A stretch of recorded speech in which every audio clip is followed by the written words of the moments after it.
Hey everybody, it's me again. I am going to go over the oncologist appointment today. So I am doing much better after seeing her. She was very optimistic, which was good.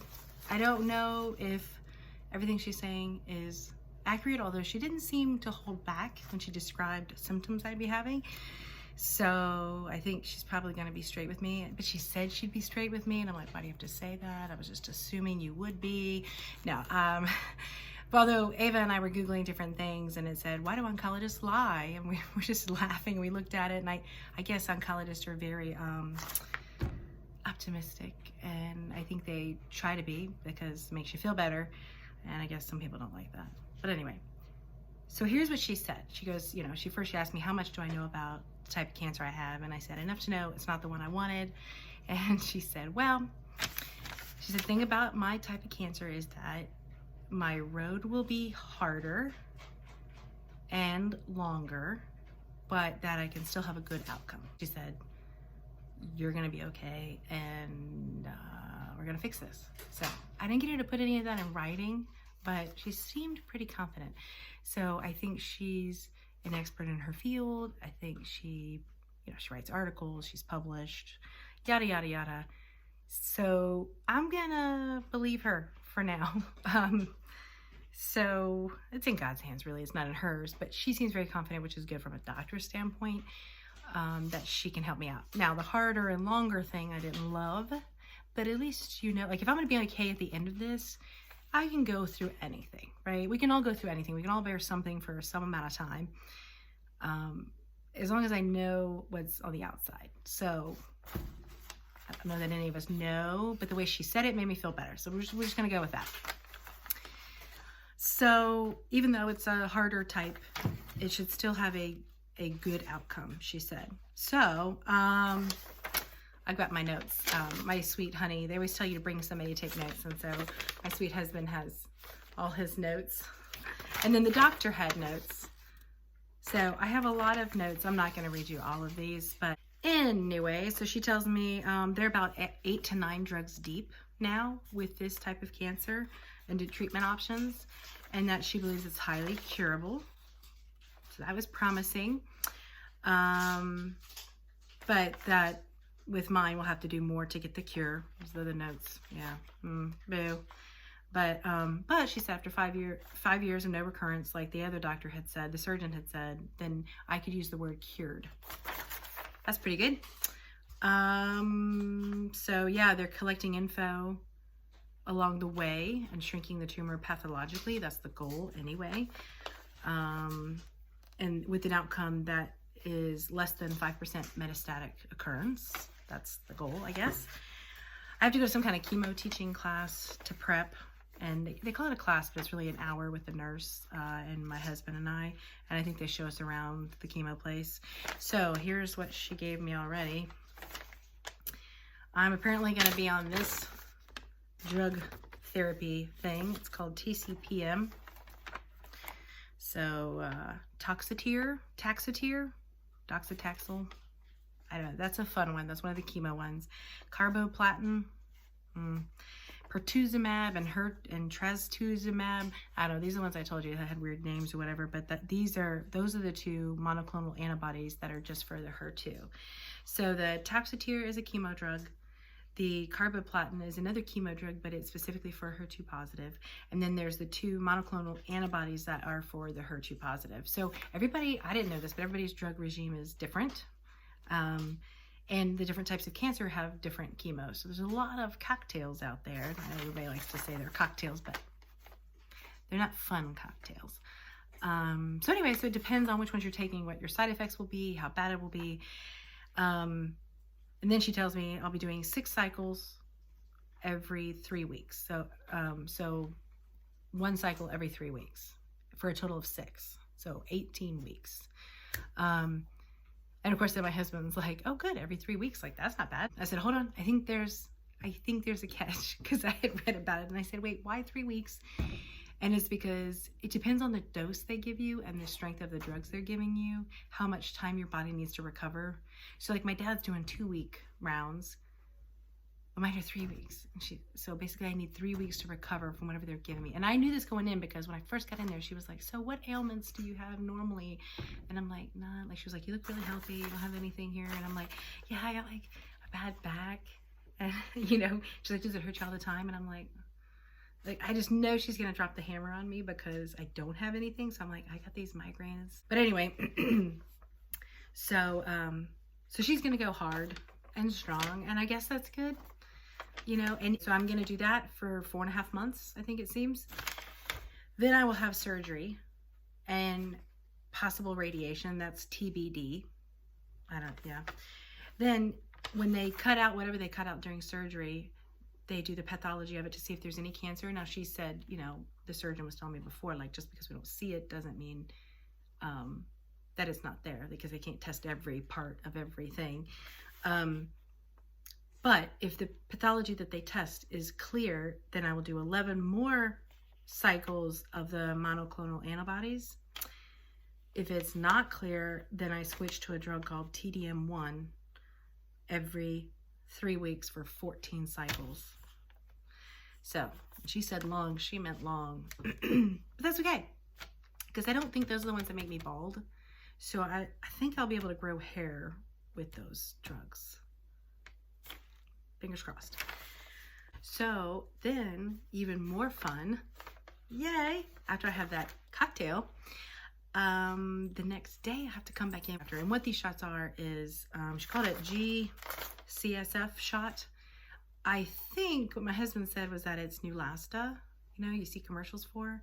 It's something, it makes your bone marrow produce more white blood cells, is what it does. And apparently that hurts. And I didn't know this, or I wasn't paying attention in school, but you apparently make bone marrow in your chest. I guess your, she said I will feel it here, so I guess your sternum, and in your lower back and your hips. So that is where it will hurt. And I'm like, why does it hurt if we normally make white blood cells? But I don't know if it's the surge. I don't know what's happening. So somebody told me it would feel like growth pains, like when you're a kid and you were growing, like it's like in your bones, like bone pain. And there's something histamine-like about it, because she was like, you're going to take Claritin for that, starting the day of and several days after. Like, I'm going to need a chart. I'm going to need a spreadsheet with all the drugs. She's like, I can take ibuprofen, and I have to start taking steroids before the chemo and then steroids a little bit after. Plus, they give you steroids. She said my face will swell, which I did not need help with that. So, you know, I'll get that moon face thing. So, good times. And she talked to my husband a lot, because she said, hey, I'm talking to you. And she would get him to look up from his notes. But she goes, she's going to be, the steroids are going to make her very irritable. And, you know, she's going to be moody.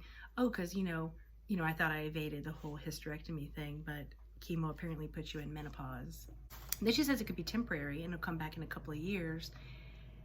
And I thought, oh, okay, like, I'm just listening. But when I left, I went, wait a second. Do I have to go through menopause twice? I'm going to be real mad if it comes back. So, anyway, she warns him and says, hey, she's going to be moody. Basically, I'm going to be bald, puffy face with roid rage. I mean, I'm going to be fun. I don't know that I'm going to be invited to many parties, but I probably can't go anyway, because apparently I'll have no immunity to anything at some points. I didn't know this, but they take your white blood cells down to 0 and then bring them back up. And again, I walked away without those questions. And later I went, how long is it at 0? I didn't even know it could get to 0. I thought, I don't know, you're dead at 0. I don't know. Sorry, that's my dog and her buttons. Yeah, we'll go outside in a minute. She talks. Yeah. Anyway, so they take you to 0 and then bring you back up. I don't know, but I think they tell you what your white blood cell count is and how you're going to do. When I meet with the nurse, they're going to tell us all the infectious stuff that we have to look out for. So she starts telling him all these things that he needs to look out for. Then she focuses on me and she starts giving me a laundry list of things. Like, you know, she said, they can help the nausea. They have like a 24-hour nurse hotline. So she said, if your toe itches, I want to know. I don't want you going to your GP. I don't want you going to the doc in the box. I want you to call me, because she goes, I probably have a drug for that. She said she could give drugs for the hormonal stuff. I don't know that she can help the roid rage or the puffy face. I'm not sure how magical she is, but it seems like we're just throwing everything in my body. And I'm hoping I'm not worse for wear on the outside of this, but I guess you're alive. It's kind of hard for your brain to wrap its head around walking toward, like, I'm like, I feel fine. I feel really fine right now. Feel healthy, feel strong. And I'm supposed to sign up and voluntarily go feel badly, you know? Oh, and one of the drugs, the Herceptin, the trastuzumab, causes heart damage, which goes, but it's temporary. I can fix that. I got a pill for that. And I go, what? And so, but I have to have an echocardiogram every year after I'm done with this. Every year I got to have my heart checked post-treatment. I don't know if that ends. She just said every year. So, so that's fun. So you're alive, but you may have other problems. I don't know. But she's giving me all these instructions and says, you know, something, I'm not kidding, this is what she said. She goes, something's going to be happening from tip to tail. She said from mouth to derriere. She said, I'm giving you one drug that'll do this and one drug do this. It could be anything in between. And so she said, but I have medicine. She told us to stock up on all these different drugs and to call her. She said fatigue would be normal. There'd be a lot of fatigue, but it shouldn't be, I can't get out of bed fatigue, like I'm just curled up in a ball for days. They told me to walk even if I like throw up on the walk, like just keep going. I mean, all of this sounds horrendous. And she's, oh, she tells me that I will lose all my hair.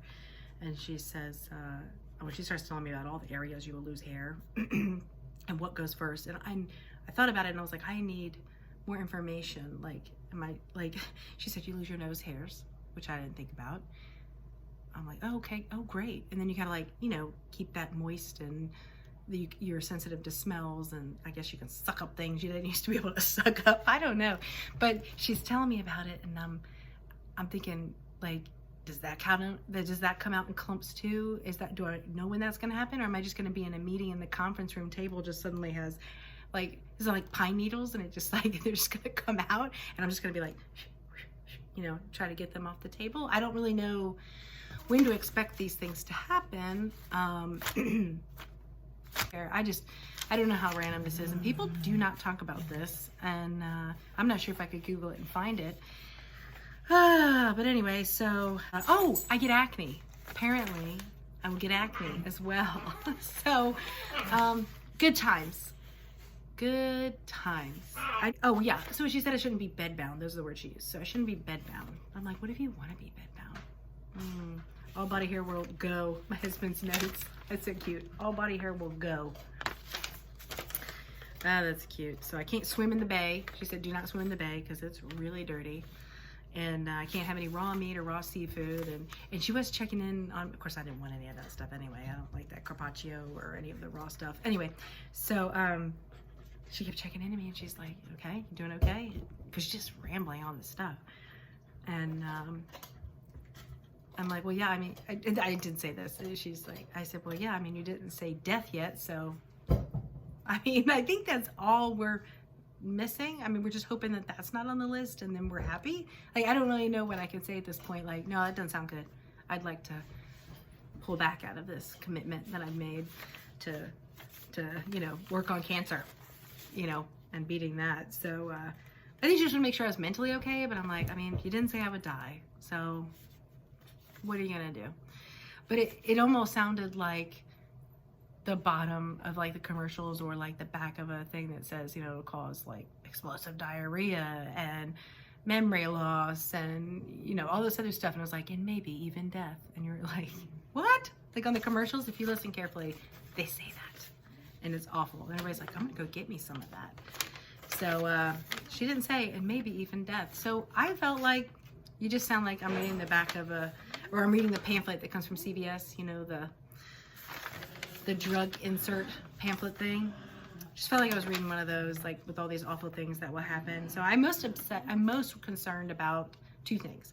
One, I'm concerned about my poor husband, and if I'm gonna be mean or unbearable with him, that would be unfair. So I feel bad about that. And it hadn't even happened yet, but I just feel bad if it is gonna happen. I'm hoping that I'm pretty even keeled, and my liver processes things pretty fast. Like I process the like Novocaine and things like that. They gotta give me extra. So I'm hoping that they're pretty efficient with this whole chemo thing, and I don't have many problems. That's what I'm hoping.